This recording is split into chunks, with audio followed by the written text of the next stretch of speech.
Hi everybody and welcome. Today I have the PaMu earbuds and I'm going to tell you how you can easily fix your Bluetooth pairing issues.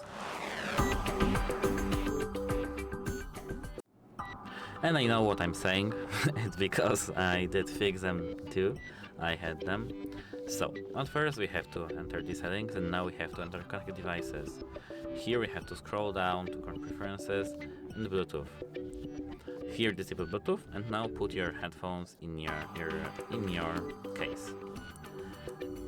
It might be difficult because we don't have like intuitive case. And now let's close the case. Now after 10 to 20 seconds, I waited 2 minutes, but it doesn't really matter. Turn on your earbuds by opening the case and take them out of it. Now turn on Bluetooth and check if you can connect. If you can't connect to your earbuds, you have to charge them and make sure that that 2 of them are charged and the LED lights are working, and turn them on by tapping the touch panel.